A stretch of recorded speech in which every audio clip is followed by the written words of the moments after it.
Merci de nous rejoindre dans Bonjour d'Algérie. Aujourd'hui, je ne manquerai pas justement de souhaiter au nom de toute l'équipe le meilleur à tous ceux qui nous regardent en ce moment. C'est à l'occasion, bien sûr, vous l'aurez deviné, de ces fêtes de fin d'année. Donc on souhaite qu'elles soient agréables, on souhaite qu'elles soient douces, cette transition vers 2025 et qu'elle apporte dans son sillage que du bonheur et du bien pour tous. En tout cas, je suis ravie de vous servir jusqu'à 9h30 avec une multitude de sujets qui ne manqueront pas certainement d'intéresser certains d'entre vous. En tout cas, on parlera entre autres de théâtre professionnel à l'occasion du Festival national du théâtre professionnel abrité par le théâtre Mahidine Bachtarzi depuis déjà plusieurs jours. Et bien sûr, pour les amoureux du 4e art qui continueront certainement d'encourager les troupes qui se relaient sur les planches de ce théâtre mythique. Aujourd'hui, honneur à Oran, et Oran justement sera aussi à l'honneur dans l'invité de la matinale,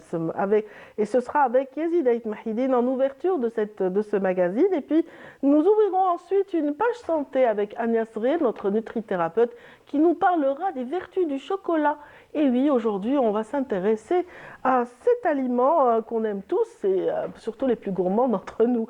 En tout cas, la page santé se poursuivra avec l'élite de nos étudiants en pharmacie qui viendront justement des représentants de cette élite qui constitue en association la CEPA en l'occurrence, qui est une association des étudiants en pharmacie d'Alger, qui viendra nous parler d'un effort de sensibilisation consenti chaque année par ces éléments étudiants en pharmacie en faveur justement de la lutte contre la drogue. Les détails, ce sera avec les étudiants de l'Institut de pharmacie ce matin. Et puis, par ailleurs, Felabno d'Angelia DZ reçoit un expert en intelligence artificielle. Donc, c'est dans cette rubrique qui vous est destinée, vous qui êtes à l'étranger et qui réussissez dans divers domaines. Et puis, bien sûr, Samira Hadjamar sera au rendez-vous puisqu'on est en fin d'année. Elle va nous faire le round-up de tous les classements du patrimoine en cette année 2024. Et puis, bien sûr, nous ouvrirons une page histoire avec Hassan Arab et nous terminerons avec une page de sport. Elle sera animée ce matin par Meissa Lebouahla. Voilà qui est dit par rapport à l'essentiel de cette matinale. J'espère que vous apprécierez ce moment passé avec nous. C'est parti tout de suite avec un point météo. Il est signé Amel Aribi.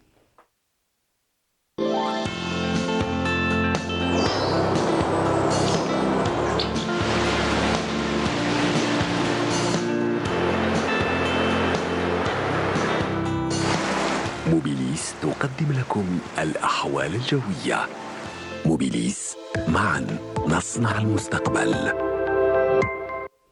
Bonjour, bonjour Amel. Bonjour Ladia. J'ai envie de te retrouver comme chaque dimanche. Oui, moi aussi. Et puis voilà, je suis curieuse de savoir, va-t-il pleuvoir, va-t-il pas pleuvoir aujourd'hui? Pas trop de suspense, parce que c'est le même type de temps qu'hier. C'est dans la continuité. Exactement, oui. Donc un temps clément et beaucoup de soleil dans certaines régions. Oui, exactement. Ah, je n'en dirai pas plus, hein, c'est votre spécialité, allez-y s'il vous plaît. Merci Ladia. Bonjour à tous et bon réveil. Eh bien, pour aujourd'hui, Météo Algérie prévoit un ciel généralement dégagé sur les régions côtières, plus ouest, centre et est, également vers l'intérieur et le plateau du centre et l'est après dissipation de brumes en matinée. La moitié sud, eh bien, on aura aussi des passages nuageux vers la Saoura, le Nord Sahara, le sud des oasis, l'extrême sud également du côté de Janet, avec quelques pluies, mais par endroits, sur la Saoura, mais en matinée. Ailleurs, rien à signaler, le temps restera dégagé à partiellement voilé, avec toutefois des moments de sable vers le Sahara central. Les températures, l'après-midi, eh bien, seront plutôt agréables et de saison, et plutôt fraîches vers l'intérieur et le plateau. Le minimum 9 degrés seulement à Al-Bayat, Constantine et Sétif, 11 degrés à Batna, 10 degrés du côté de Djelfa, 12 Tiaret, 15 degrés à Annaba, 17 Alger, 18 degrés Oran et Tlemcen. Au sud, un minimum de 10 degrés seulement du côté d'Ilizi, 14 vers Gardaïa et Béchar, 18 Biskra, 20 degrés à Tindouf, 19 à Janet, 25 Tamanrasset, 21 à Insalah, 26 degrés à Ingazam, 19 à Drar et le maximum cette fois-ci à Bourj Badji Mourtar avec 27 degrés. La mer aujourd'hui, eh bien, elle se montrera peu agitée sur les côtes ouest et centre, plutôt calme sur les côtes est avec des vents faibles 10 à 20 km/h. Sur les côtes est, les vents seront variables jusqu'à 30 km/h sur les côtes ouest et centre et les vents seront de secteur est. On va faire un petit tour du côté de l'Europe où le temps restera nuageux. Du côté de Paris, des nuages par contre chargés de pluie à Berlin également, Istanbul, quelques flocons de neige à Moscou et Kiev, mais un ciel bien ensoleillé à Vienne, Rome et vers la péninsule ibérique. Le mercure affichera 1 degré seulement à Moscou, 2 à Kiev et Berlin, 3 à Vienne, 4 à Paris, 9 à Londres, également à Istanbul, 13 à Rome, 11 à Madrid et enfin 14 degrés à Lisbonne. Voilà, je vous retrouve tout à l'heure, juste après le journal télévisé de midi. Et d'ici là, très très bonne matinée.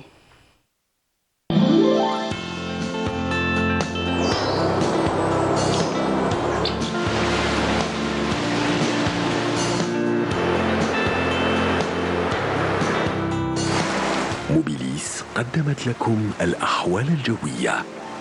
موبيليس، معا نصنع المستقبل. Merci infiniment. C'est moi qui vous remercie. En tout cas, le réalisateur n'a pas manqué de mettre une belle image de... Ah oui, exactement. derrière nous, histoire de compenser votre frustration, Et de ne pas voir la neige arriver sur Alger ou encore au moins la pluie en tout cas. Inch'Allah, ça Merci va venir, infiniment en tout cas, Amel. Je vous souhaite une agréable journée ainsi que tous ceux qui sont avec nous. Et tout de suite, sans plus tarder, nous retrouvons l'invité de la matinée ou de la matinale avec Yazid Ait Mahidine tout de suite.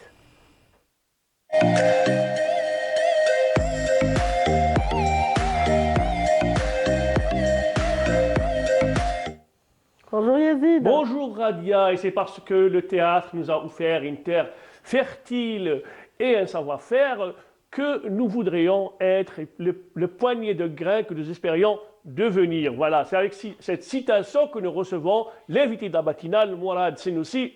Bonjour, qui est dramaturge et directeur du théâtre d'Oran. Bonjour et puis merci beaucoup pour l'invitation. Si, donc, c'est le Festival national du théâtre professionnel au théâtre Mahidine Bechtarzi et aujourd'hui, c'est la générale de la pièce Hajrat al-Sabr. Hajrat al-Sabr. Donc, c'est une pièce qui a été fabriquée dans un esprit de générosité, un certain théâtre solidaire.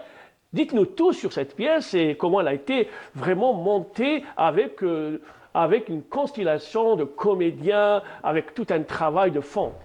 Hajrat al-Sabr, à la base, c'est un roman d'un Afghan, Atiq Rahimi, c'est Pierre Patience. Et nous l'avons adapté très très librement. C'est-à-dire pour qu'elle soit la plus proche de ce qu'on a un peu vécu à une période de notre histoire. Et ça a donné une pièce de théâtre. Et au niveau du théâtre d'Oran, c'est-à-dire ça fait 3 ans qu'on le fait, chaque année on produit un spectacle à base de bénévolat. C'est-à-dire on ne le fait pas par défaut, on le fait par choix. Donc c'est-à-dire on a toujours les moyens de produire une pièce pour adultes, une pièce pour enfants. Et en plus, on se fait plaisir, donc on produit une pièce à base de bénévolat, c'est-à-dire sans être obligé de passer par des commissions de lecture. C'est-à-dire si on a envie de produire un truc, on le fait. Et on le fait d'une manière expérimentale. On le fait à 0 dinar comme coût. Et après, c'est-à-dire on présente ce projet au comité artistique. S'il le valide, le théâtre prend le relais et il assure la diffusion. Donc il n'assure pas la partie production, il assure la diffusion. Donc on l'a fait pour rendre hommage à Aloula il y a 2 ans. L'année dernière, on a produit un spectacle de rue qui a sillonné pratiquement tout le pays. C'est Othello le Jaloux. Et cette année, c'est Hajrat al-Sabr. Et les circonstances ont fait que cette pièce se retrouve maintenant au festival pour représenter Oran, mais représenter aussi l'esprit du théâtre d'Oran qui a comme base cet esprit de solidarité, de générosité, parce que c'est des valeurs qu'on a tendance à perdre. Donc nous, on dit que le théâtre, la production théâtrale a besoin d'argent, c'est nécessaire. La production théâtrale ou la diffusion théâtrale a besoin d'argent, c'est plus que nécessaire, mais l'argent ne garantit pas la qualité Donc voilà, et on essaye de faire la démonstration que c'est-à-dire ce qui est déterminant dans la production théâtrale, c'est-à-dire le capital humain, c'est l'intelligence, c'est la connaissance, c'est la science. On a besoin d'argent, mais pas que. Oui, donc il y a cette noblesse de cet art où vous avez toujours travaillé en fait sur l'adaptation, puisque vous avez adapté Marivaux, vous avez adapté Yasmina Khadra, vous avez adapté Wassini Larraj. Comment s'est déroulé ce travail d'adaptation? D'abord par le plaisir. Moi j'ai des pièces de création, j'ai fait de la traduction, j'ai fait de l'adaptation. Je considère cela comme le meilleur moyen d'apprendre et de se former, de se frotter aux différentes expériences. Je travaille sur ce qui est drame, je travaille sur ce qui est humour. D'ailleurs, mes pièces qui ont le plus marché, c'est des pièces humoristiques dont Mtزوج في عطلة qui a fait les États-Unis, qui a fait enfin, plusieurs pays, qui a tenu l'affiche pendant 15 ou 16 ans. Marivaux, la même chose. Mais en travaillant sur les romans, ça permet, c'est-à-dire de ramener un truc nouveau, parce que travailler sur un Afghan, sur un roman d'Afghan, et essayer de le rapprocher à ce qu'on a vécu, ça a été un exercice qui m'a permis entre guillemets, de grandir, parce qu'en se frottant aux autres, en s'ouvrant sur l'universel qu'on évolue. Et puis il y a aussi le travail avec le metteur en scène. Oui. Comment ça s'est passé, ce passage de l'adaptation à la mise en scène? C'est-à-dire le metteur en scène, quand il a lu le texte, parce que c'était d'abord un échange, il m'a dit ce texte, je dois le monter. Donc je lui dis, si tu veux le monter, on le fera en dehors du financement, on le fera pour ton plaisir, pour le mien, et on essaiera de trouver qui peut nous rejoindre. Une fois on a fait une lecture, c'est le chorégraphe de la région de Tiaret qui s'est proposé. Le musicien Adel Abamra, qui est de la région de Béjaïa, il s'est proposé. Et les comédiens d'Oran. Donc on s'est retrouvés avec une équipe à dimension nationale autour d'un projet, c'est-à-dire localisé à Oran, mais dont l'ambition, c'est-à-dire, bon, c'est une ambition nationale, mais d'abord c'est une ambition artistique. Et servir le théâtre. Servir le théâtre. Et puis c'est bien, c'est-à-dire parce qu'autour de nous, il y a plein de jeunes qui viennent au théâtre. Peut-être qu'ils n'entendent que le son de l'argent. Là, ils vont entendre un autre son, c'est-à-dire un son des gens amoureux, passionnés du théâtre, qui le font d'abord, qui essaient de le faire du mieux possible, parce que la qualité ne répond pas uniquement au financement. La qualité répond à la connaissance, à la science, à la passion, à l'amour, à plein de valeurs qui font partie de l'acte et de l'activité théâtrale. Donc, durant ces nabadat, comme on dit, de 3365 secondes, vous allez donc vous allez faire face à un public qui est là. Comment appréhender en fait la réaction ou la complicité du public?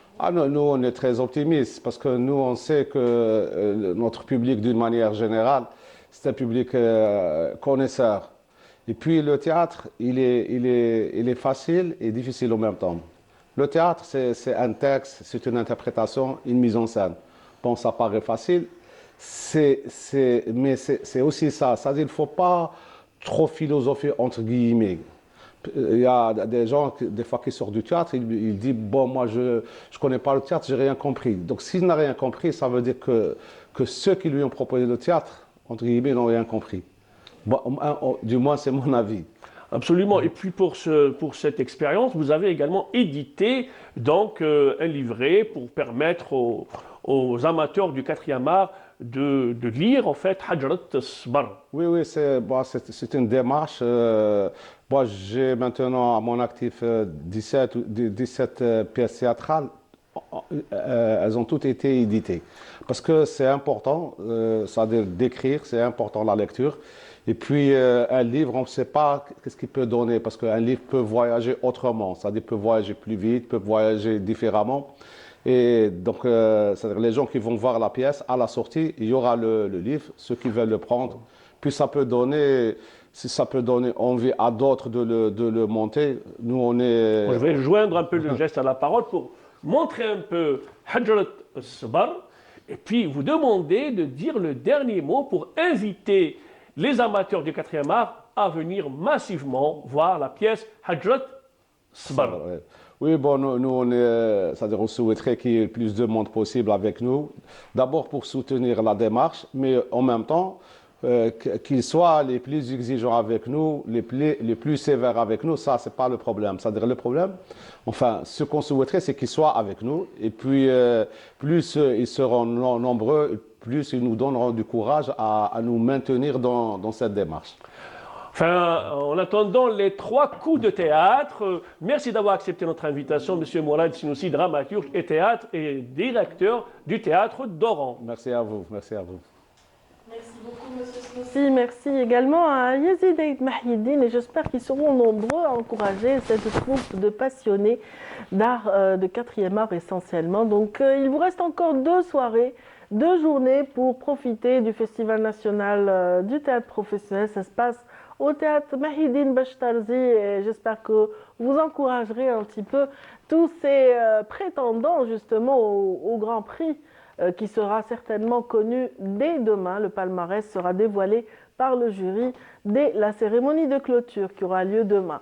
En tout cas, merci à tous ceux qui sont avec nous. Dans un instant, je vous l'avais promis tout au début, on ouvrira une page santé, rien que pour vous ce matin. On parlera essentiellement de ce chocolat qui règne sur les tables en ces périodes de fête de fin d'année. Et donc, on va parler de ses vertus et de ses qualités avec Agnès Rey dans un instant. Nous recevrons également des représentantes de la CEPA, l'association nationale, ou plutôt l'association algéroise des étudiants en pharmacie. Merci. C'est après ceci.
Les vertus du chocolat, c'est tout de suite avec Ania Sril. Comment allez-vous, Ania? Bonjour, Ça va? ça va, merci. On va dire bonjour aussi aux étudiantes donc, qui représentent aujourd'hui l'Association scientifique des étudiants en pharmacie d'Alger. Bienvenue. On vous remercie. Voilà, vous allez attendre juste quelques minutes. On vous donnera la parole tout de suite après ceci.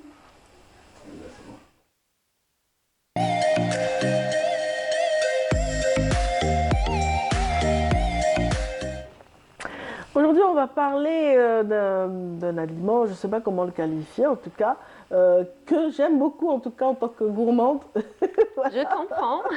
Je crois que Je beaucoup de comprends tout à personnes aiment le chocolat, mais j'ai rencontré curieusement l'année dernière des personnes qui ne pouvaient pas supporter le chocolat. C'est exceptionnel, n'est-ce Les pas, goûts, Ania? ça ne se discute pas. Ouais. Ben, on va faire un petit test. Vous aimez le chocolat, les filles? Évidemment. Évidemment, voilà. C'est une évidence pratiquement, sauf pour certaines exceptions. Mais dites-moi, Ania, donc, pour cet aliment du C'est groupe allié santé. C'est allié, C'est un allié cette santé, gourmandise qui- finalement. Exactement. quels sont ces bienfaits justement sur la santé Alors, physique et mentale éventuellement? Parce qu'on dit toujours que ça remonte le moral de prendre un carré de chocolat. Exactement, ça remonte le moral et en plus c'est scientifiquement prouvé. D'accord. Le chocolat est une gourmandise, en même temps un allié santé. Mais attention, on va parler du vrai chocolat. Car souvent, que ce soit sur les étiquettes ou même toute personne, vous allez lui demander qu'est-ce que vous aimez, elle va vous donner tel ou tel type de chocolat, alors que ce n'est pas du vrai chocolat. On ne parle pas du chocolat au lait, on ne parle pas du chocolat qui est du substitut de chocolat, comme tout ce qui est VGK, etc., qui est plutôt une forme de préparation végétale qui remplace le chocolat dans plusieurs préparations. On parle du vrai chocolat, 70% de cacao jusqu'à 90% de cacao. Là, il va y avoir moins de sucre, il va y avoir moins de gras, moins d'ajouts, d'éléments qui ne sont pas nutritifs, et on va avoir les vrais bienfaits du chocolat sur la santé physique, sur le cœur et le cerveau notamment, on va le voir, et sur la santé mentale, sur le bien-être, car il y a des hormones qui sont influencées, qui sont synthétisées au travers de nutriments qu'on va retrouver dans le chocolat. D'accord. Donc, c'est vrai. Les scientifiques, comme vous le dites, ont prouvé à quel point le chocolat pouvait remonter le moral, pouvait être nutritif aussi, parce que c'est vraiment très nutritif. Exactement. Il contient justement du magnésium, entre autres, qui a un effet relaxant pour le moral, comme vous le dites. On prend souvent du magnésium quand on a une période de fatigue, quand on est un petit peu stressé ou tendu. Et justement, sur le cerveau, on va passer sur les bienfaits du chocolat pour le cerveau. Déjà, il contient de la caféine, qui est un stimulant. On le sait très bien, qui va avoir un effet contre la fatigue physique et mentale, qui a un effet stimulant sur le système cérébral de façon générale. Il contient aussi des flavonoïdes, qui sont des antioxydants, qui vont avoir un rôle protecteur des cellules contre les radicaux libres, notamment les cellules cérébrales et aussi les cellules du cœur, on le verra tout à l'heure. Et justement, ces nutriments-là vont protéger le cerveau. Voilà, il y a aussi les PEA qui vont être un inducteur, c'est une forme d'acide aminé qui vont être un inducteur de la sérotonine, de la dopamine qui est justement l'hormone du plaisir et de la motivation. Absolument, donc on va encore peut-être détailler dans un instant, mais moi, vous avez parlé d'un chocolat à un taux de 70%, mais s'agit-il du chocolat noir, du chocolat au lait ou du chocolat blanc? Parce Évidemment, que ce sont les variantes qu'on trouve justement. sur les... Si on veut Quelle est la valeur nutritionnelle de chaque Voilà, élément? si on veut avoir un chocolat qui est bon pour notre santé, on veut avoir un allié, un antioxydant, un effet très stimulant pour le système nerveux justement, on va choisir un chocolat noir. Le chocolat blanc, c'est plus du beurre de cacao. Il y a des acides gras qui sont intéressants, comme l'acide oléique, dans le chocolat blanc, mais il est souvent très sucré. Donc on va essayer d'éviter quand même. Bien sûr, on peut se faire plaisir à tout moment. Là, on parle le plaisir gustatif. Justement, on parle des bienfaits du chocolat au long cours, c'est-à-dire une consommation régulière, une consommation à petite quantité, car les excès ne sont jamais bons. On parle souvent d'addiction au chocolat, ce qui est un petit peu faux. Par contre, là, il est intéressant de le souligner, car souvent l'addiction, elle est liée au sucre qui est ajouté dans le chocolat. Voilà, et justement si on choisit un chocolat qui est un petit peu plus amer et qu'on s'habitue à ce goût-là, parce que c'est aussi une question d'éducation au goût, c'est aussi une question d'habitude, on va justement commencer à apprécier, on va commencer par du 60% par exemple, passer au 70% de cacao et ensuite au 90% qui est beaucoup mieux pour la santé. Et c'est justement une petite quantité quotidienne et régulière qui va donner un effet au long cours, un effet plus préventif pour le cœur et le cerveau qu'un effet thérapeutique évidemment, mais un effet très intéressant au long cours.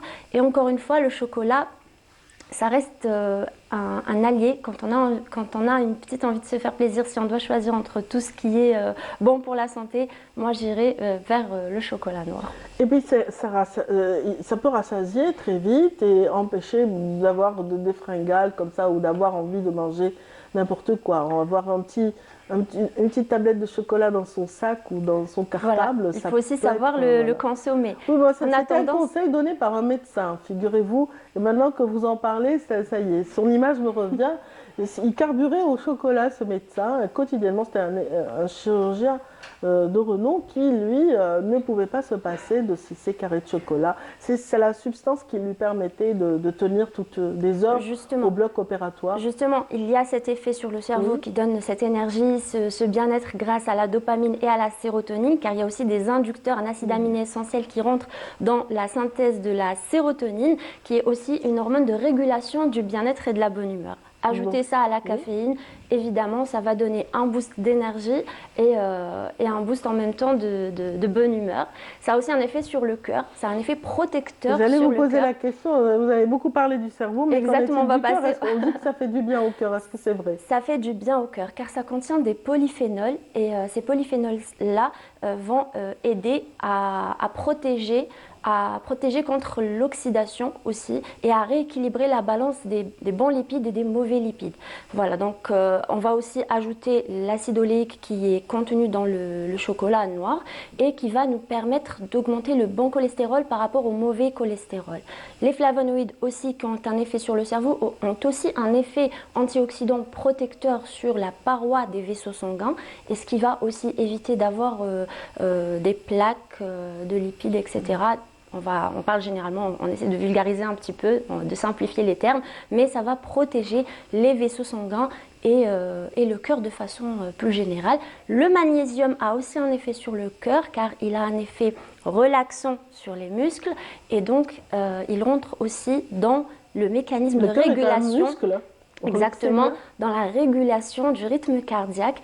Et justement, avant de s'endormir, parfois un petit carré de chocolat aide certaines personnes à mieux dormir et justement à s'endormir plus paisiblement. Voilà. C'est intéressant. Tout à l'heure, vous aviez parlé du chocolat blanc, du chocolat noir, mais qu'en est-il du chocolat au lait? On ne l'a pas évoqué. Le chocolat au lait, de temps en temps, une gourmandise parce que c'est assez bon, ça réconforte, je peux comprendre ça, mais ce n'est pas vraiment la meilleure façon de consommer le chocolat. Le chocolat, c'est le chocolat santé, c'est le chocolat noir, 90%, 70%. Voilà. D'accord, et comment, voilà, il y a une panoplie de chocolats qui sont proposés dans le marché. Comment choisir un chocolat de qualité pour profiter de tous les bienfaits que vous venez de citer? Déjà, il faut être sûr que c'est du chocolat. Parce que malheureusement, il y a beaucoup de personnes qui consomment du chocolat. C'est du nougat, nappé avec du chocolat. Il y a de la praline dedans. Il y a plein d'ajouts, de lait, de sucre. Ah bah on va les voir pendant les je choisirai du chocolat noir, comme je viens de vous le dire, au pourcentage qu'on vient de citer, de préférence avec des noisettes, des amandes, du zeste de citron, du zeste d'orange. Là, ça va être vraiment bénéfique. On va essayer d'éviter de façon régulière, encore une fois, on ne parle pas de tout ce qui est occasionnel de temps en temps, on peut tout se permettre, je l'ai déjà dit, mais de façon plus régulière pour que ce soit un vrai allié pour notre bien-être et notre santé, on va essayer de choisir tout ce qui contient des oléagineux pour combiner les effets positifs des oléagineux comme les amandes, les noix, les pistaches, aux effets du chocolat noir, encore une fois, à un pourcentage élevé de cacao. Et surtout, c'est la façon de le consommer aussi. On va le consommer, on a tendance à croquer le chocolat et à l'avaler, on va essayer de le laisser fondre. C'est un petit peu comme le principe de tout ce qui est aromathérapie. Ça a un effet direct sur l'olfaction, ça va vraiment nous stimuler le goût.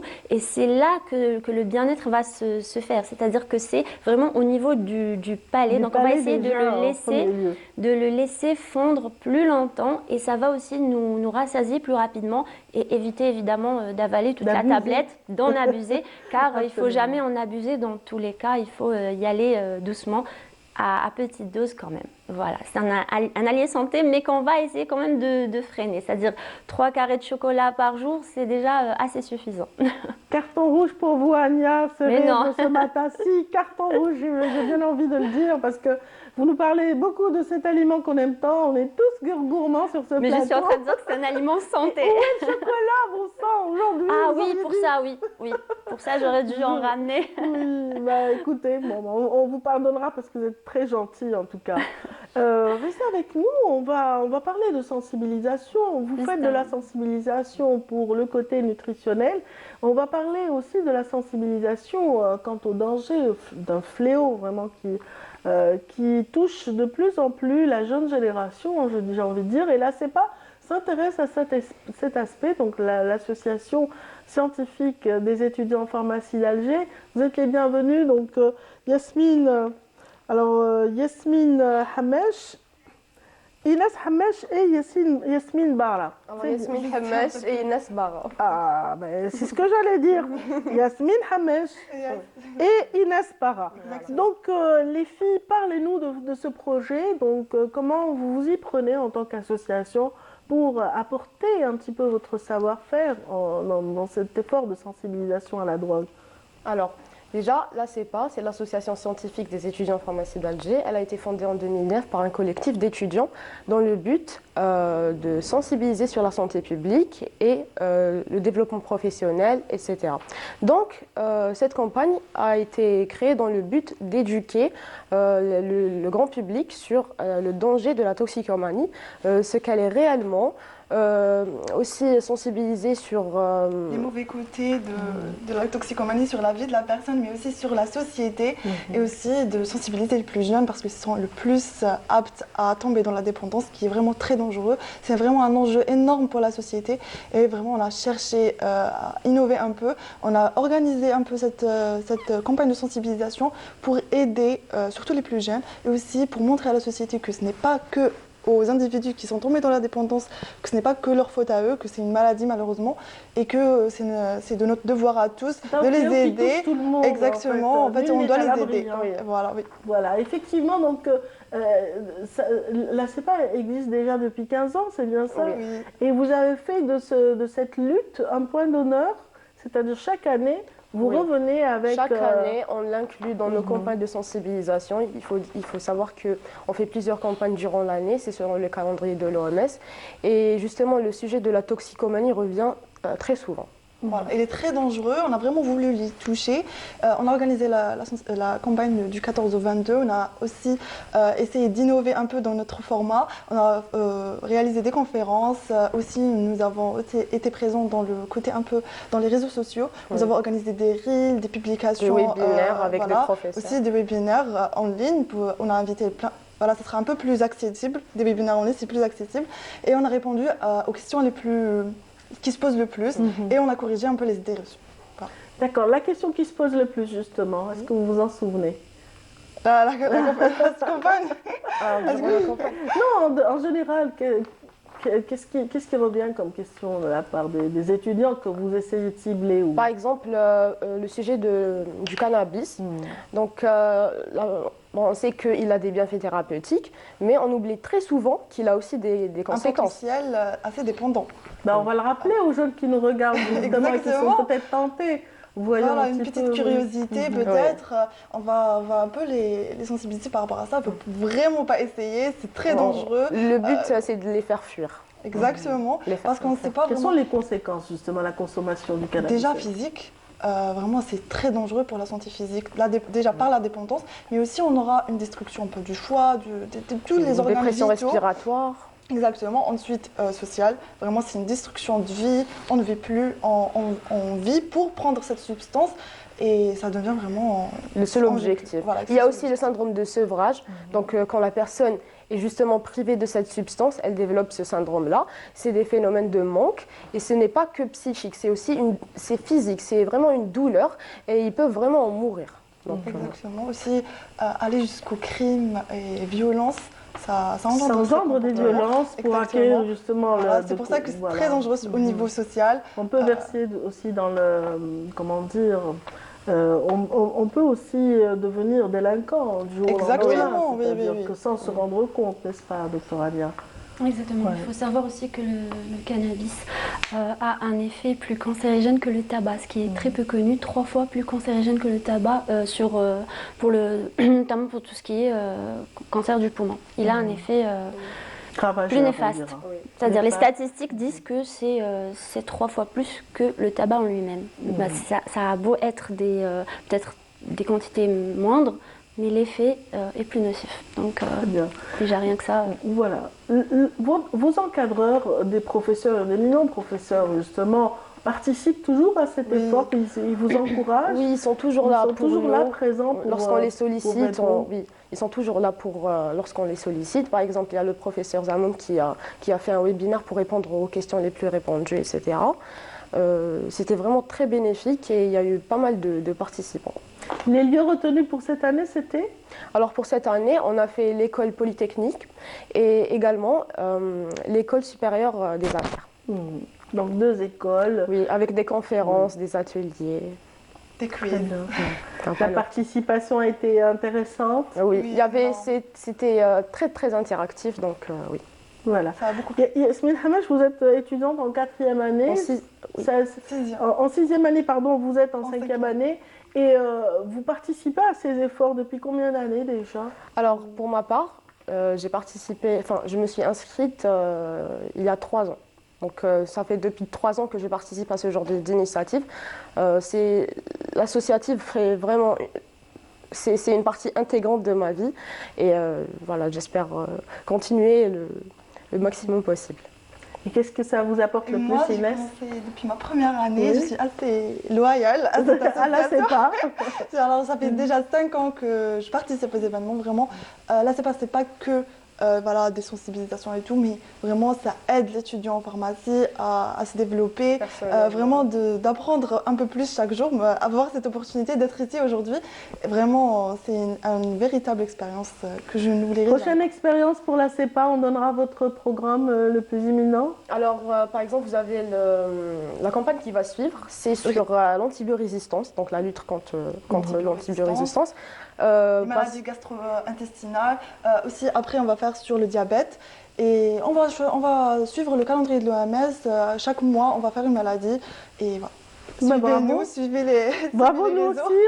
aussi, on vous suit de très près. Voilà, et bien sûr, on vous souhaite vraiment une belle année scientifique, j'ai envie de dire, 2025. Merci, et une bonne et heureuse année, avec beaucoup de chocolat peut-être pendant la transition. Je profite d'ailleurs de ce thème très chocolaté pour souhaiter un bon anniversaire à ma fille Hana, qui a fait 3 ans hier, qui a eu 3 ans, et à ma fille Yasmine aussi, ma nièce Alicia et mon neveu Skandar, à qui je souhaite une très bonne année, leur maman aussi, Lina, ma sœur, et toute leur famille. Voilà. Super, vous aussi, allez, je vous autorise à faire vos vœux en direct dans mon jour d'Algérie. Alors, je souhaite une très très bonne année, une très très bonne année à ma famille, déjà à ma mère, à ma sœur aussi, à mes parents, et aussi à mes amis que j'adore et aussi à tous les membres de la CEPA.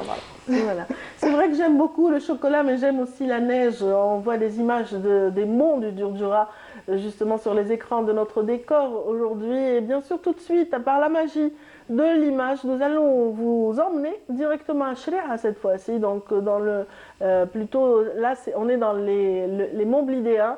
Et c'est Samia Bouharour qui nous y emmène dans ce reportage.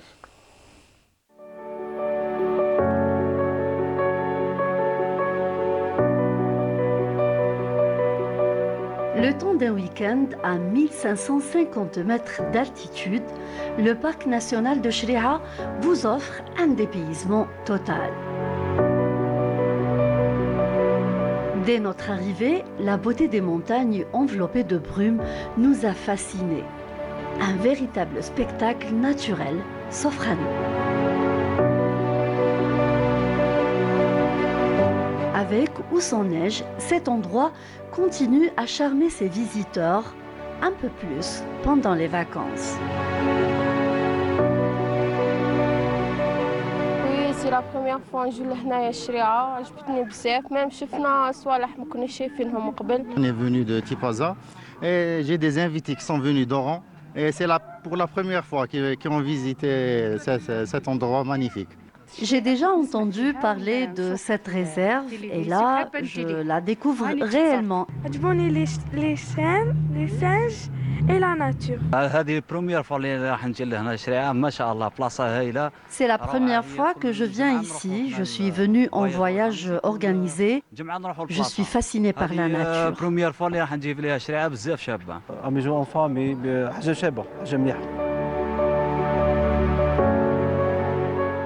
S'étendant sur plus de 26 000 hectares, ce parc national situé à seulement 50 km au sud-ouest d'Alger demeure une destination très privilégiée des amateurs d'aventure et de découverte. C'est la nature, c'est très beau, c'est une... D'ailleurs, je suis habitué, donc je viens à chaque fois que j'ai un peu de temps libre, je ramène mon fils pour un petit peu profiter de cette nature, de cet endroit. Même s'il n'y a pas de neige, la nature est magnifique. C'est une découverte, ce parc magique. Le parc de Chréha recèle un important potentiel de biodiversité. Il existe 816 espèces de flore au sein de cette réserve, dont 15 espèces protégées. Cèdres, pins, alep et autres. Sans oublier la richesse phonétique très variée avec la présence de 394 espèces, dont 49 espèces protégées, aigles, singes, hyènes et autres.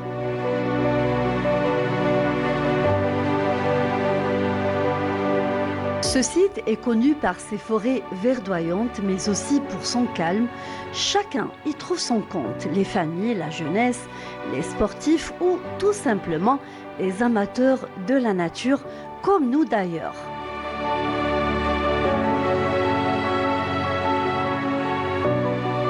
Nous pénétrons dans les bois, un endroit qui coupe le souffle, qu'il faut absolument préserver.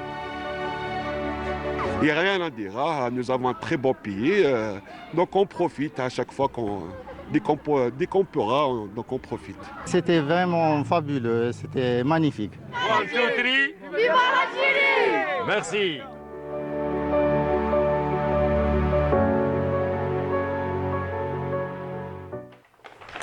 Et oui, 1, 2, 3, viva l'Algérie, c'est ce que disent tous les Algériens expatriés, tous ceux qui nous regardent ce matin peut-être, on les salue vraiment et on les embrasse très fort où qu'ils soient. Et puis celle qui vous parle le plus souvent, c'est surtout Fella Benour, elle est déjà là, elle est bien installée. Bonjour Fella, tu as passé un bon week-end j'espère? Très bon week-end, je me suis invitée chez nos copines du week-end, l'équipe du week-end. Il y avait une Djelia spéciale, Djelia Point des Aides. Exceptionnellement, je l'ai présentée où j'ai reçu Karim Zarib, le professeur Karim Zarib, qui est venu du Canada, le père de la batterie pour les voitures électriques, qui est élu aussi la personnalité de l'année en 2023. Donc on le salue ce matin. Ben, c'est très bien, en tout cas on est curieux de découvrir la personnalité de ce matin. Tout ce que je peux vous dire mesdames, messieurs, c'est que cette personne excelle pour ce qui relève de l'intelligence artificielle. Et ce sera tout de suite après ceci.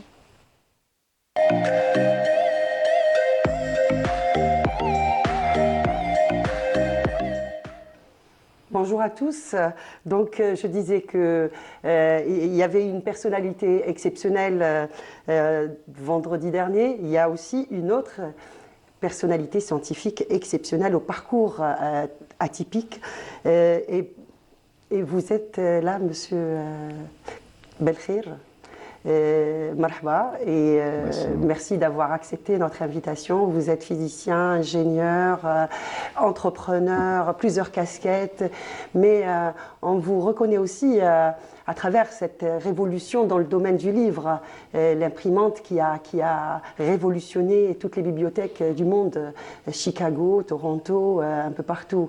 Donc l'ATP Scanbook de 2400, c'est ça? Oui, c'est ça. Oui, qui imprime près de 300, pas moins de 300 pages en moins de 8 minutes. Voilà, c'est ça, très bien.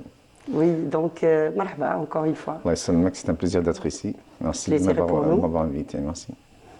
Donc, racontez-nous cette histoire justement de l'imprimante qui reconnaît plus de 177 langues et dialectes. Elle est encore d'actualité. Il y a eu d'autres après cette révolution. Effectivement, bon, ce n'est pas une imprimante, c'est un scanner. C'est un scanner. Donc c'est un numériseur de livres. C'est le premier et le plus rapide scanner de livres automatique au monde. C'était un projet que j'avais fondé dans un centre de recherche d'une très grande société, la société qui a inventé le premier photocopieur. Et puis après ça, je suis sorti, j'ai eu une licence exclusive à la technologie que j'avais développée.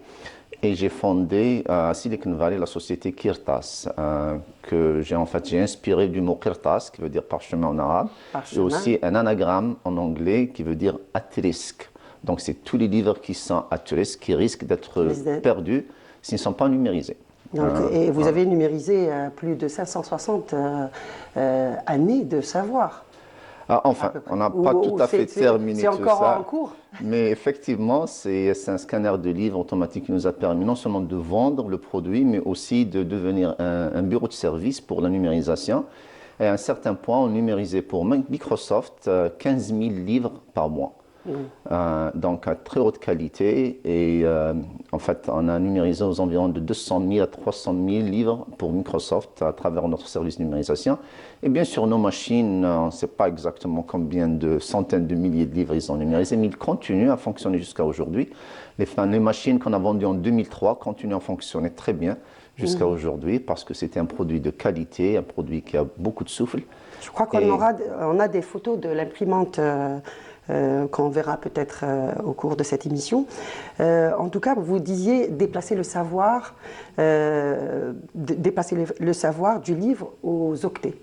Voilà, en anglais c'est un peu percutant. Knowledge from books to...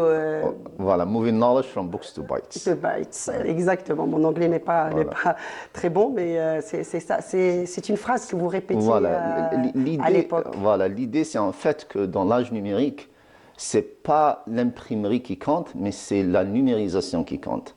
Donc, en quelque sorte, la presse de Gutenberg, elle a révolutionné le monde du savoir en permettant l'imprimerie de livres pour démocratiser le savoir à travers le monde. On va plus loin, on dit que ce qui n'est pas numérisé n'existe pas. Voilà, c'est ça. Donc, notre approche, c'était si on laisse les livres sous forme imprimerie, sous forme de papier, ils vont être perdus pour les générations à venir parce que les générations d'aujourd'hui, ils pensent que tout ce qui est savoir est disponible numériquement. Alors que ce n'est pas le cas. Donc, moi, j'ai fondé Kirtas, j'ai développé ce produit pour maintenant numériser tout ce savoir de 500 à 1000 ans, du papier du papier qui le garde otage dans l'accès à ce savoir, au numérique qui maintenant peut être partagé à travers le monde et toutes les générations à venir. Et Kirtas, une des premières entreprises plutôt en Silicon Valley, c'est ça? Dans la numérisation des livres, on était les premiers, exactement. Ouais. On va revenir un petit peu sur votre parcours, mais avant cela, vous avez une bonne nouvelle à nous annoncer, parce que j'ai dit que vous étiez physicien, mais ingénieur et entrepreneur. Donc, et dans l'entrepreneuriat, vous avez aussi innové dans le domaine de l'irrigation et il y a un système qui optimise l'eau et l'énergie. Effectivement, donc j'ai bien basculé du système de scanner à un système d'irrigation, en fait grâce à une invention, une technologie qui a en fait initialement été développée par un ami, un très bon ami, professeur Abdelmalek Douibi. Avec qui vous étiez à l'université à l'époque? On était en fait au lycée, on a fait le lycée ensemble dans la même table, on a fait la classe mathématique à lycée Qarouani dans la même table pendant 3 ans. Donc on est très très proches et on est resté proches malgré les distances. Et c'est une technologie innovante, mais qui relève de l'intelligence humaine plutôt que de l'intelligence artificielle, et qui permet de résoudre quatre problèmes majeurs dans l'irrigation. Le problème de la consommation d'énergie, la consommation d'eau, le manque de rendement et les mauvaises herbes. Donc on a fait en quelque sorte d'une pierre 4 coups, et en irriguant au niveau des racines. Donc quand on irrigue au niveau des racines, on réduit la consommation d'eau par parfois plus de 80%, surtout dans les régions chaudes. On réduit la consommation d'énergie par 90%, on augmente le rendement et on élimine les mauvaises herbes. C'est une technologie qui est unique, c'est un produit maintenant qui est prouvé, donc on a dépassé le stade de prototypage.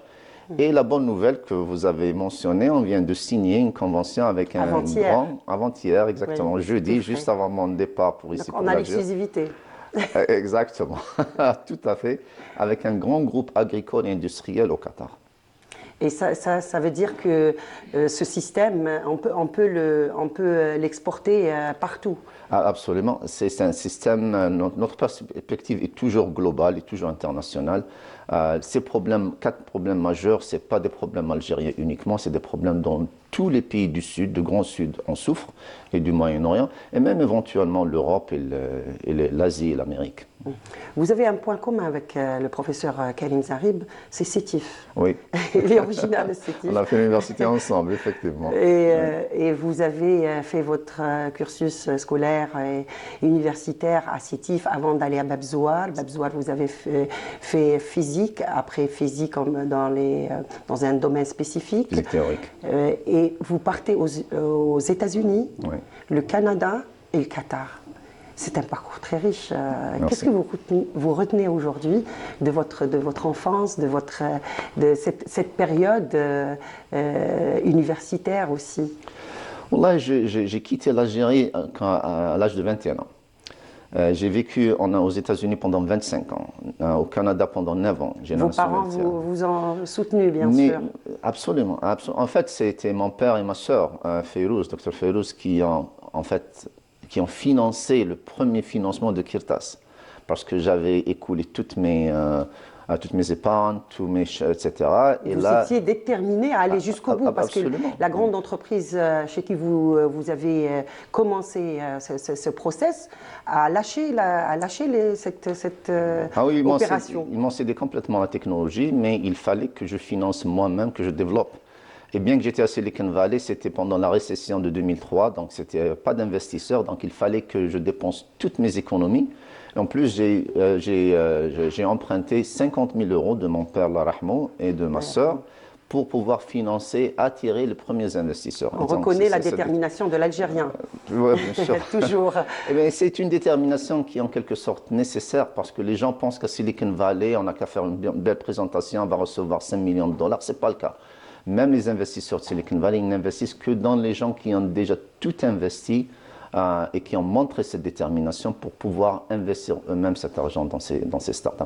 Donc c'est en quelque sorte, c'est la mentalité des entrepreneurs, des techpreneurs, comme on dit souvent. Pourquoi le parcours après vers Canada, vers le Qatar? Bon, c'était un parcours que je n'avais pas planifié. En fait, j'avais fait un exit, j'avais vendu mes parts dans Kirtas en 2010 et je voulais enseigner, je voulais partager ce que j'avais appris dans le terrain. Et donc, c'était une opportunité d'enseigner ça d'une manière nouvelle. Et j'ai toujours été passionné par l'enseignement. Et donc, c'est là où je suis parti au Canada pour d'être directeur du programme de master en Engineering, Entrepreneurship et Innovation à l'Université McMaster. Comment développer une économie basée sur l'entrepreneuriat inspiré par l'innovation? C'est votre cheval de bataille. C'est exactement ça. Oui. Et donc, comment le faire, justement? Bon, ça demande un peu plus de 10 minutes pour répondre à cette question. Non, mais les principes de base. La première chose de base, c'est de reconnaître que l'innovation, ce n'est pas du développement de technologies techniques, ce n'est pas de l'intelligence artificielle, c'est la résolution de problèmes sociaux par des solutions techniques innovantes. D'ailleurs, vous dites que l'innovation est plus importante que l'invention. Ce n'est pas plus important, c'est l'innovation qui compte, ce n'est pas l'invention. En fait, 99% des brevets qui sont des inventions n'ont eu aucun impact sur le terrain. Et il y a des innovations qui ne sont pas vraiment des inventions, mais qui ont un impact énorme et global. Et donc, on doit être vraiment dirigé par l'innovation, l'impact, pas l'invention qui tend à être très souvent une solution technique à un problème technique, mais qui ne résout pas un problème social ou socio-économique. La durabilité est un autre point qui est très Absolument. important quand on crée des entreprises aussi. Et justement, en Algérie, il y en a de plus en plus avec tout ce qu'on a mis en place pour favoriser cette création auprès des jeunes. On voit de plus en plus d'entreprises qui voient le jour ces jours-ci. La durabilité représente un défi aussi bien qu'une opportunité gigantesque pour les entrepreneurs et les innovateurs. En fait, c'est estimé à 12 milliards de dollars d'opportunités nouvelles et de création d'emplois si on se dirige vers l'innovation dans la durabilité. Et là, c'est les entrepreneurs dont on a besoin pour pouvoir en fait réaliser relever ce défi et réaliser ces opportunités gigantesques. C'est pour cela que vous avez créé le premier institut d'enseignement supérieur pour apprendre justement ces trois éléments, l'entrepreneuriat, l'innovation et le développement durable. Et le développement durable. Voilà. Comment que ça se passe par rapport à cet institut? Il y a de l'engouement, il y a des jeunes. Vous avez emmené d'ailleurs plusieurs jeunes dans des compétitions, ils ont gagné ces compétitions à l'international. Oui, absolument. Et c'est en fait ça qui montre l'importance et la différenciation de notre approche à la formation dans l'entrepreneuriat et l'innovation par rapport à tous les autres pays. Donc on a un framework, ce qu'on appelle un modèle de formation dans l'innovation qui se différencie énormément des autres modèles de formation d'entrepreneurs. Et ça, c'est quelque chose qui a fait ses preuves, c'est quelque chose de développé au cours des ans, depuis que j'ai rejoint McMaster et après ça. Et donc voilà, l'Institut aujourd'hui se spécialise dans l'enseignement et la formation. On est aussi un incubateur labellisé. Donc, vous lancez des challenges aussi? On lance des challenges, on mène des challenges, etc. Comme vous avez mentionné, on a pris des gens qu'on avait formés, qu'on a accompagnés dans des challenges internationaux qui regroupaient plus de 13 pays et dans lesquels ils ont gagné le premier prix, le deuxième prix. Récemment, ils ont gagné aussi le deuxième prix. D'ailleurs, on les a reçus ici. Voilà, bonjour d'Algérie. Oui. Etc., oui. Et donc, vous avez un petit peu construit des ponts entre le monde du vieux papier et le monde numérique. Il y a des ponts aussi, d'autres ponts qui sont en train de se construire ici en Algérie entre ces Algériens qui sont partout dans le monde et l'Algérie. On voit un engouement, un retour massif d'Algériens, de chercheurs, d'entrepreneurs. Comment voyez-vous un petit peu cet environnement actuellement et cette main tendue aussi pour nos Algériens à l'étranger? Wallahi, je suis très très emballé par ce qui se passe aujourd'hui en Algérie et c'est une confluence de plusieurs facteurs qui sont très importants pour créer cet écosystème d'innovation et de développement durable. Je pense que pour la première fois en Algérie, il y a une volonté politique qui est très très sincère et très active dans le développement d'un écosystème d'innovation d'entrepreneuriat en Algérie. L'Algérie se trouve au milieu d'une géographie, un centre d'une géographie qui donne des opportunités énormes dans l'exportation de nos produits, de nos innovations et donc de création d'emplois et de la diversification de l'économie algérienne vers une économie plus durable et plus numérique, donc digitale. Et je pense que c'est la première fois que ça se passe dans l'histoire de l'Algérie. Et la conjoncture actuelle, elle est très très... disons qu'elle s'emprunte très très bien à cette stratégie qui est au niveau national, donc c'est aussi bien au niveau macroéconomique et microéconomique. Et il y a beaucoup d'engouement à travers les étudiants. Les universités algériennes sont en train de former de très bonnes universités qui sont en train de former de beaucoup de talents. Et pour moi, c'est une opportunité unique qu'il ne faut absolument pas rater. Et donc c'est là où je me retrouve bien beaucoup, enfin des centaines d'autres Algériens de très grosses pointures qui veulent revenir, qui veulent travailler, mais d'une manière plus synergétique, d'une manière plus à distance et plus efficace avec le talent algérien. Et donc, avec la numérisation, avec les Zooms, etc., les téléconférences, on arrive pour la première fois à travailler d'une manière très efficace, non, tout en étant à l'étranger, mais en gérant des projets avec nos jeunes d'une manière très efficace. Et vous êtes l'exemple même de Sétif, vous êtes revenu à Sétif, vous avez parcouru un petit peu le monde et vous êtes revenu à Sétif. Je vous remercie infiniment, Lotfi Belkhir, pour votre présence ici parmi nous. C'est un plaisir. Des vœux pour 2025 ? Bien sûr, on espère que 2025 sera une très très bonne année pour l'Algérie. Et pour tous les Algériens, pour l'innovation. Je suis, comme je vous ai dit, très engoué par ce qui se passe ici. Je souhaite aussi que ce sera une très bonne année, une bien meilleure année pour nos frères et sœurs à Gaza et en Palestine. Et que ça va être une année de bonne santé, de paix et de succès et d'essor économique pour l'Algérie, Inch'Allah. J'espère que le prochain passage, il y aurait une autre bonne nouvelle. Inch'Allah. Donc vous allez venir souvent. Bien sûr. Merci encore une fois, merci d'avoir accepté notre invitation et je vous dis à très bientôt. Merci de m'avoir invité, à très bientôt, Inch'Allah. Au revoir. Merci beaucoup Fella, merci à M. Belkhir. J'espère que vos vœux seront entendus en tout cas. On vous souhaite le meilleur également. Et puis restez avec nous, nous continuerons de parler aussi de technologie, mais à travers des ateliers visités d'ailleurs par Fella Bennour, donc la voix de ce reportage qu'on voit découvrir autour d'un atelier d'énergie renouvelable. C'est parti.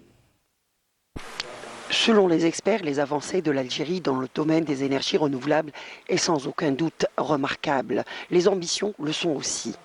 Objectif, la production de 15 000 MW d'ici 2035.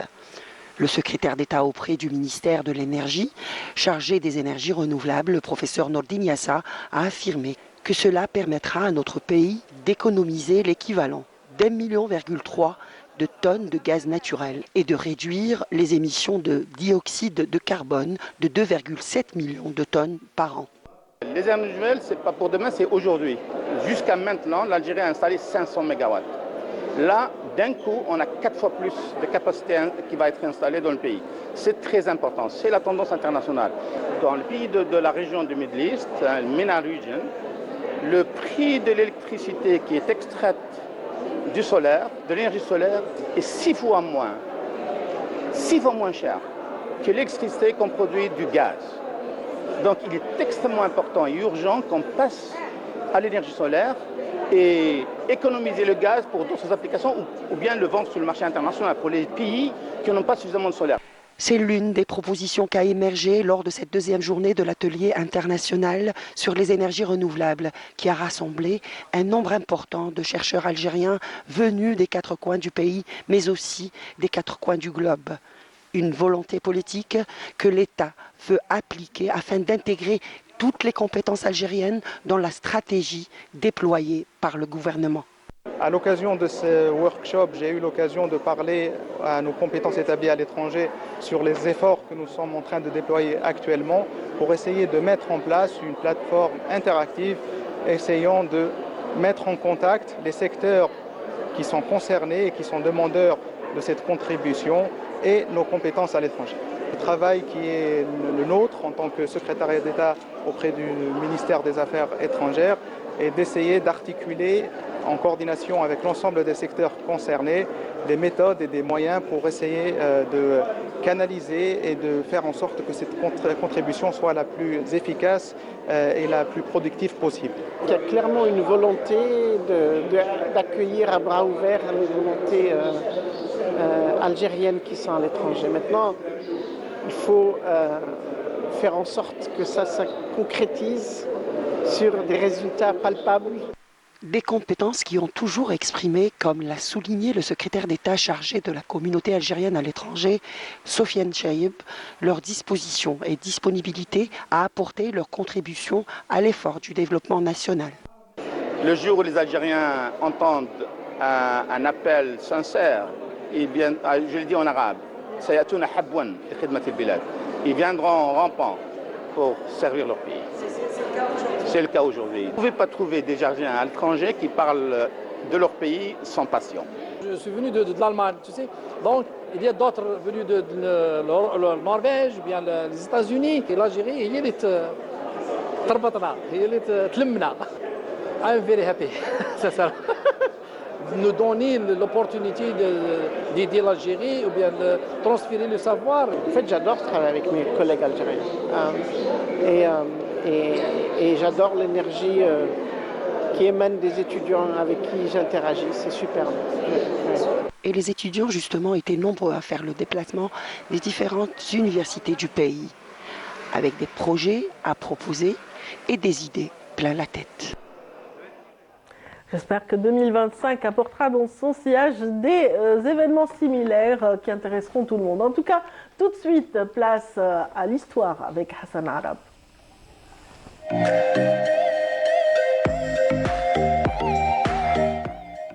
Bonjour Hassan. Bonjour Radia, ça va? Oui, vous permettez qu'on dise bonjour aux filles d'abord? Bien sûr.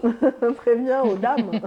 D'abord Samira Hadjamar. Bonjour, c'est moi. Dans un instant, on présentera avec elle un pan de notre patrimoine dans Écume et Patrimoine. Et bien sûr, elle n'est plus à présenter. Maïssa. Bonjour, Maïssa qui nous parlera de sport. C'est la page sportive qui clôturera cette rencontre avec vous ce matin. Donc tout de suite, place à la mémoire, place à l'histoire avec vous, Hassan Arab d'abord. Je redis, donc aujourd'hui nous allons essayer de revenir sur les faits marquants. Bah oui, on est en fin d'année, c'est tout à fait logique. Donc, de l'année 2024, incontestablement, le fait marquant de cette année, c'est la célébration du 70e anniversaire de l'indépendance. Comme chaque année, il a été célébré pas de l'indépendance, mais du déclenchement de la guerre de libération nationale, le 1er novembre 1954.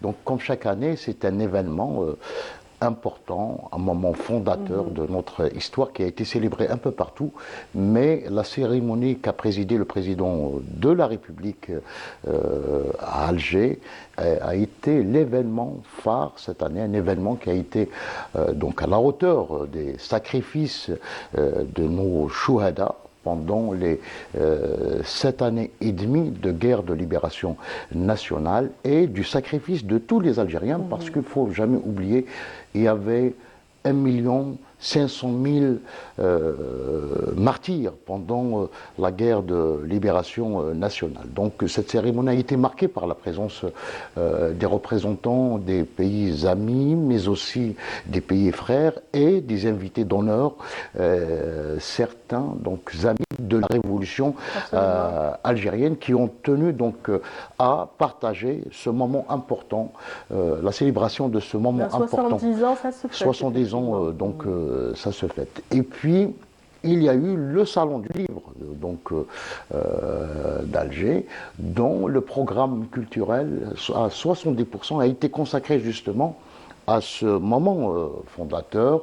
Donc il y a donc notamment je peux citer trois rendez-vous importants. Donc le premier a été consacré à l'esprit de novembre, c'est-à-dire comment novembre, à travers donc la proclamation, demeure donc une référence, un moment fondateur pour tous les Algériens, mais pas que, pour tous les peuples épris de liberté, les peuples qui luttent pour leur indépendance et l'autodétermination. Il y avait donc une autre rencontre consacrée au texte fondateur de novembre, donc à la proclamation, mais aussi au texte, à la charte de la Soumam, et au texte de certains militants du mouvement national, c'est-à-dire notamment les fameux discours du 20 août 1947 prononcés par les députés du PPA-MTLD à l'époque.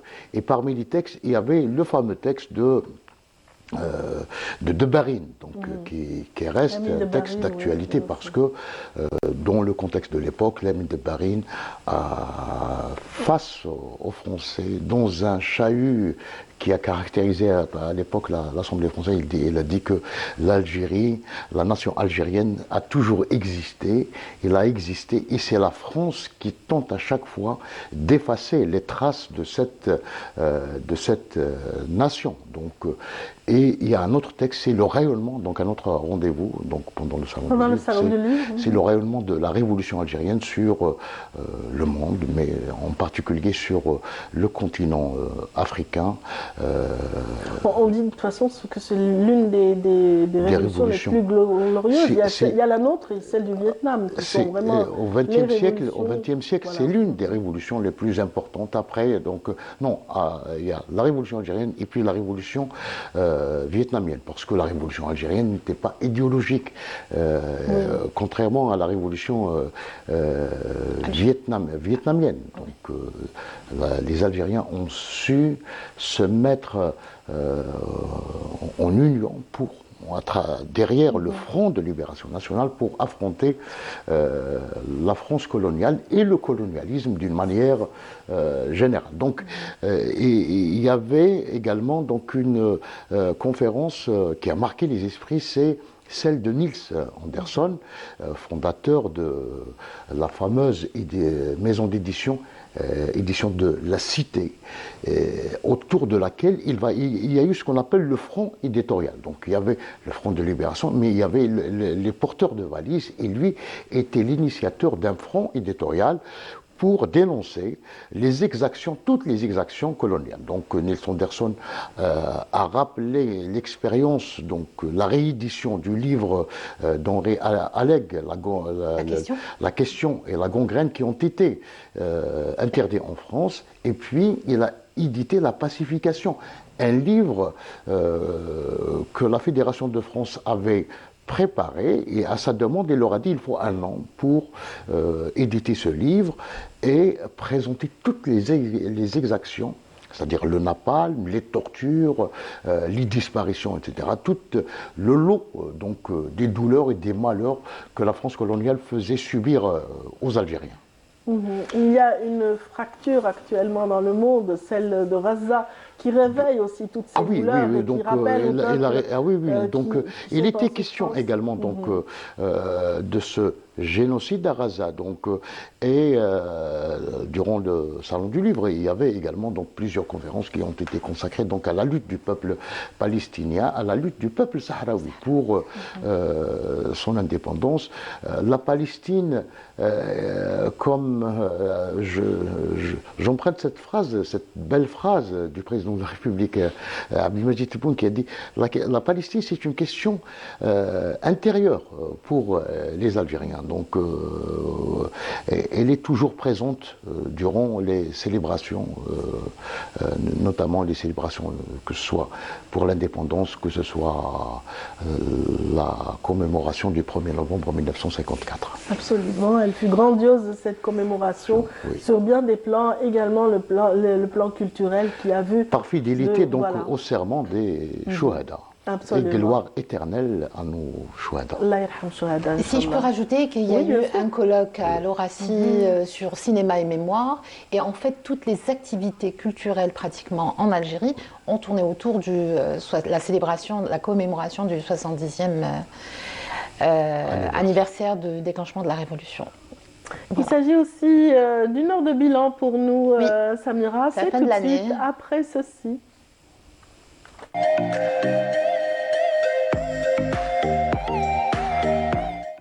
L'heure est au bilan, je le disais, 2024. Donc, très belle année, très bonne, comme en espérant que 2025 sera encore meilleur. Récemment, en décembre, on a vu l'inscription du costume du Grand Est algérien à l'UNESCO. C'est une très bonne chose, c'est une très belle chose. Ça contribue à inscrire la carte d'identité culturelle au niveau national d'abord et ensuite mondial de l'Algérie. C'est notre patrimoine, on est fiers, on est content. D'autant plus que ça a englobé pas mal de choses, puisque ça a touché de nombreuses wilayas, en fait pratiquement tout l'Est de l'Algérie. Le Grand Est, on dira. Le Grand Est, voilà. Jusqu'à Al-Rouat, pour te dire.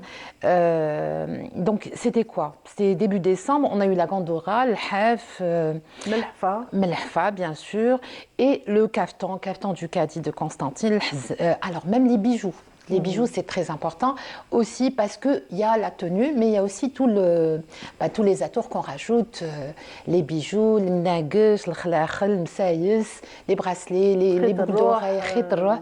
Bien sûr, c'est très important. Khidra est pratiquement aujourd'hui, on va dire, usité par beaucoup de femmes, pas spécialement de l'Est, à Alger, à l'Ouest, de partout. C'est même pour tous les jours. C'est-à-dire, il y a des gens qui le mettent pour aller au travail. Je trouve ça très, très joli. Voilà. C'est un bijou vraiment presque typiquement algérien. C'est algérien. C'est algérien. Il n'y a rien à dire. Bref, c'est pareil pour pratiquement toutes ces tenues, parce que c'est quelque chose qui est porté, alors surtout travaillé, inventé, créé, et puis perpétué, parce qu'on salue en premier lieu les artisans, femmes et hommes, les brodeurs, les coupeurs aussi, ceux qui fabriquent les bijoux. C'est un art, c'est de l'artisanat, mais c'est de l'art, bien sûr, puisque c'est transmis de génération en génération, de père en fille, de mère en fils. Et ça participe à la beauté de ces tenues traditionnelles, donc classées pour leur beauté, pour leur singularité, pour leur originalité également, parce que... Voilà, il y a eu également le henna. Alors, juste avant le henna, il faut dire qu'il y a eu aussi le rituel de, par exemple, on sait qu'il y a des costumes qui sont portés pour les cérémonies de mariage, pour les Eid, pour de nombreuses occasions, donc soit des fêtes religieuses ou des fêtes, des cérémonies simplement. Il y a des procédés, il y a des personnes comme... Des pratiques culturelles. Bien sûr, Machta, ce processus, l'idée même de faire appel à ce genre de dames, en général très respectées dans la ville ou dans la société là où il y a la mariée, tout ça a été inscrit aussi, hein. Ce sont des processus. Et c'est pareil pour le henna. Le henna a été inscrit au patrimoine mondial, sauf que l'Algérie, c'est un patrimoine, on va dire, mixte, multinational, puisqu'il y a 16 pays. L'Algérie fait partie des 16 pays qui ont pu inscrire le henna au patrimoine mondial. Rituel, commun à beaucoup de pays, notamment des pays arabes. Donc, oui, mais pas que, en Inde, asiatique, exactement. Donc c'est très utilisé. Tous ceux qui l'utilisent régulièrement et depuis des siècles, j'ai envie de dire, ou des millénaires. Après, d'un pays à l'autre, ce sont les motifs qui changent, ce sont les mélanges, les couleurs aussi, les couleurs de la henna. Il y a plus foncé, il y a orange. Maintenant, on le met quand on va à la plage pendant l'été. Il y a les gens se font tatouer juste pour le plaisir, en blanc par exemple. C'est nouveau, mais c'est beau. Il faut vivre son temps. Voilà. Je voulais juste rappeler que cette année aussi, en juin, l'Algérie a été nommée, il faut que je retrouve, voilà, en juin 2024, l'Algérie a été nommée, a été élue à l'unanimité par 183 pays. Elle est membre du comité intergouvernemental pour la sauvegarde du patrimoine immatériel pour le mandat 2024-2028. Ça veut dire pour un mandat de 4 ans. Ça regroupe donc surtout représentants des pays arabes. Hein. Voilà, ça s'est décidé lors de la 10e Assemblée générale des États signataires de la Convention pour la sauvegarde du patrimoine mondial. Ça s'est tenu à Paris, c'était au mois de juin. Il faut juste rappeler, et c'est important de le rappeler, que l'Algérie a été pionnière en 2003 pour l'inscription du patrimoine immatériel. Nous avons aidé de la manière la plus efficace à la rédaction de la Convention qui aujourd'hui protège le patrimoine mondial, exactement, immatériel du monde entier. Nous avons énormément contribué à la rédaction des textes. Voilà. Je voudrais rappeler que pour 2025, l'Algérie a 2 dossiers en instance. 4 en réalité, 2 qui sont multinationales, ça concerne le oud, voilà, l'instrument, savoir-faire, art du spectacle, c'est une très bonne chose, nous partageons ça avec de nombreux pays, surtout les pays arabes, il faut le dire, et c'est quelque chose qui est utilisé en Algérie depuis très longtemps. Voilà, alors, es-sahafia et les fibres végétales, ça aussi nous l'avons en multinational, plusieurs pays, nous partageons ces techniques, c'est quelque chose qui est utilisé en milieu social, voilà. Et puis bien sûr, je suppose le zellij, le dossier est déjà, je veux dire, prêt et il va être... il a été déposé, défendu, je veux dire, auprès voilà, de l'UNESCO. De l'UNESCO. Donc là, non, il y a eu la 19e rencontre et il y aura certainement la prochaine qui marquera peut-être le classement d'autres pans de notre patrimoine.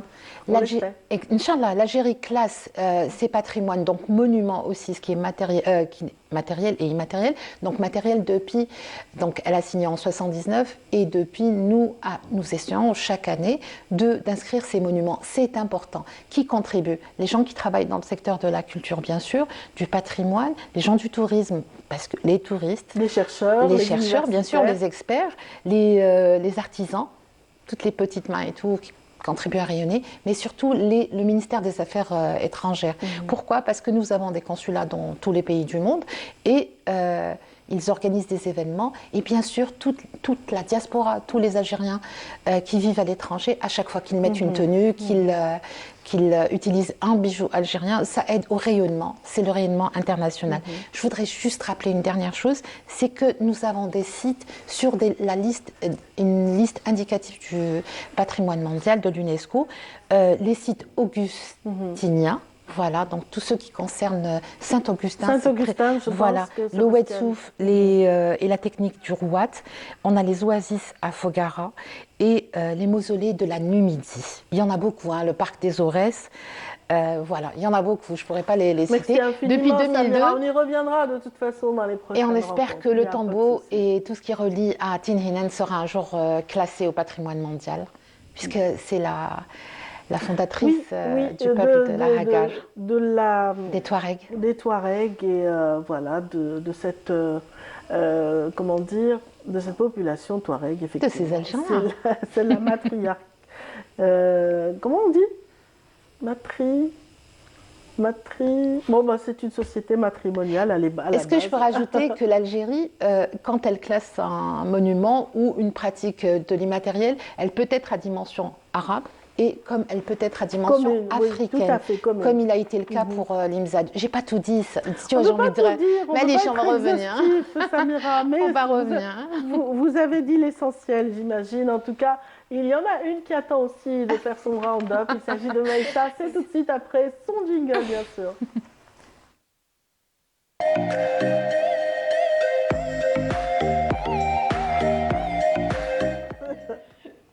Voilà, un petit fou rire avant le démarrage justement de Maïssa dans sa rubrique sportive. Bonjour Maïssa. Bonjour Adia. On revient sur le week-end. C'est ça, on revient sur ce qui s'est passé ce week-end et on finira avec cette année.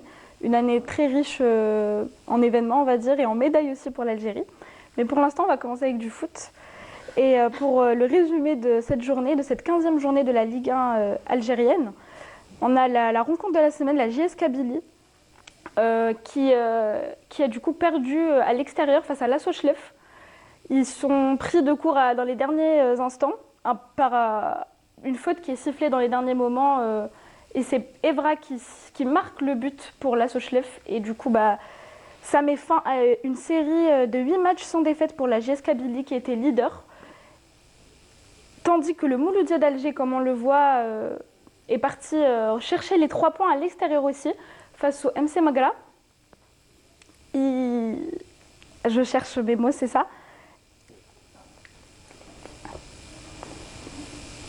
Après avoir encaissé le premier but, Hleimia égalise sur coup franc en direct. Comme on le voit, c'est le but de l'égalisation pour le Mouloudia d'Alger.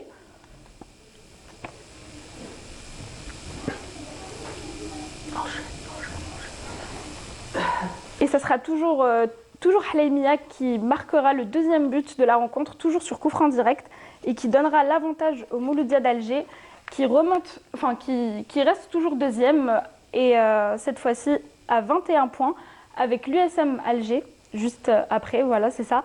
L'USM Alger qui a aussi gagné face au MCA Oran au stade de 5 juillet, a reçu son adversaire du jour. Ils se sont imposés 3-0. Ça, c'est la célébration des US Mist qui fête la victoire. Le public, ils retrouvent leur public à domicile, c'est ça. 3 magnifiques buts de l'USM Alger que je vous laisse admirer, du coup, toujours avec de si belles célébrations.